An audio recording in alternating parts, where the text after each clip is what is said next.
I'm a bad motherfucker. So we're back. We're with the one and only Alex Jones.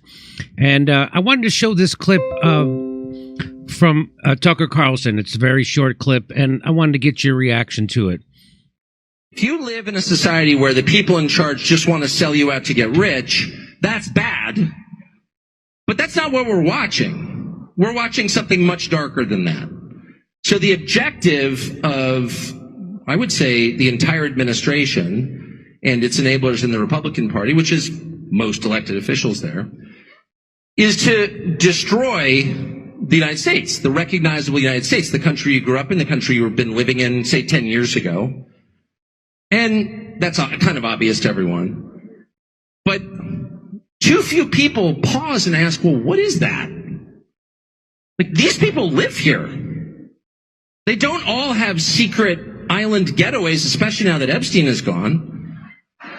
And so if they succeed in their project of destroying the United States, where are they going to go? It's a little bit like burning your own house down. So why would you do that?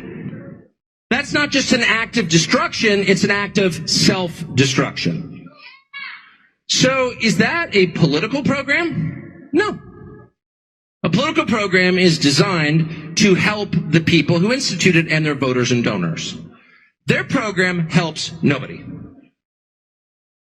So I've been kind of developing my own theory on this, Alex, so if you remember a couple of weeks ago, Xi Jinping visited San Francisco. And if you've ever been to San Francisco, there's homeless people everywhere. Well, they cleaned that up for Xi Jinping to come there. And so a couple of years ago, Gavin Newsom announced that there was a $40 billion surplus. You can put Alex up. There was a $40 billion surplus in California. And I was like, well, I bet he's going to clean up homelessness and he's going to give people health care. And they did nothing. They did nothing with that $40 billion. And now they're saying it's all gone. And I don't know. And no one knows where it went. And so we know that they could end homelessness in America for a fraction of the money that they sent to Ukraine at the blink of an eye. And restart it and end it again. That's right. They could have fixed it 4 or 5 times over. And they could have sent everybody to college for free. They won't do any of that. So I'm developing this theory that they're wanting us to be on edge, and they want us, just like Tucker had talked about it when he was on our show, they want you to, when you go to the 7-Eleven, you have to step over a homeless person and everything's locked up behind cages, and you're going to get a crazy person screaming at you so that you will welcome authoritarianism, right? Just like with the terrorist attack on 9/11 did, we became a surveillance state. People gave up their freedoms. By the way, the Patriot Act was on a shelf for years. They were waiting to implement that. And so people just forgot that every email, every text, every phone call they make is being recorded and categorized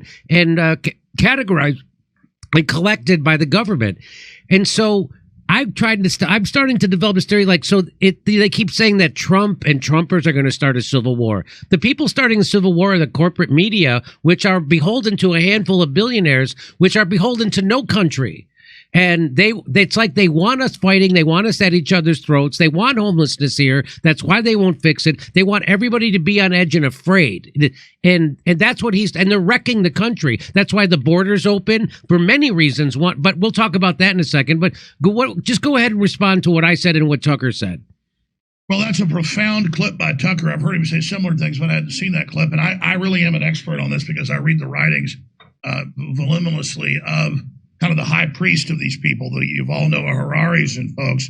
And so a lot goes into this. But at one level, you're 100% right, and there's some other levels to it, in my view. Klaus Schwab has said, we want an angrier world. So they want you to see dystopia and pain. It was declassified that since the 60s, the CIA wanted ugly art, ugly architecture, ugly culture, so that you would accept an uglier world and just get used to it and wouldn't demand beauty and wouldn't go along with people that wanted a better world because they were about to end the experiment of America with all its problems and all the issues. It was the wild, wild west, and people could come here. It was the best house in a bad neighborhood, and they could really aspire to be a maverick and to innovate. Every other place had shut down innovation because elites didn't want anything to challenge their monopoly of hegemonic control. That's why feudalism looks the same everywhere. You keep people on tiny pieces of land In every culture, in Japan, ancient Europe, you name it, the nobles were a foot or two higher than the serfs because they'd been kept at starvation levels for hundreds and hundreds of years.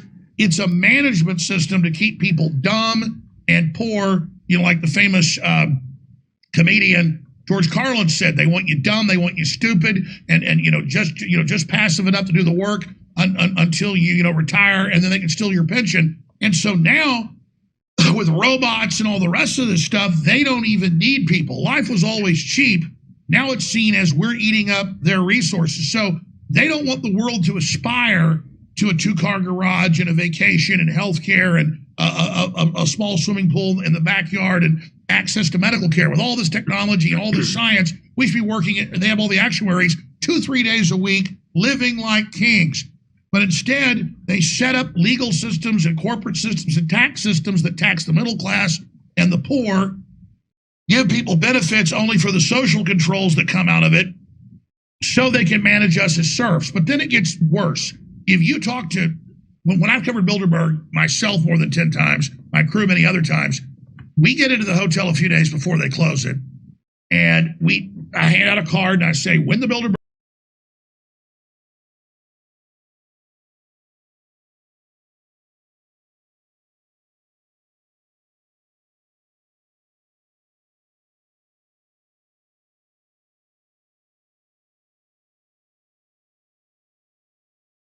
Hey, thanks for checking out our YouTube channel. Subscribe by clicking on that button down there for more AM Joy and the rest of MSNBC. And click on any of the videos right here to watch the latest interviews and highlights. And you can get more videos from MSNBC for free every day with our newsletters. Just visit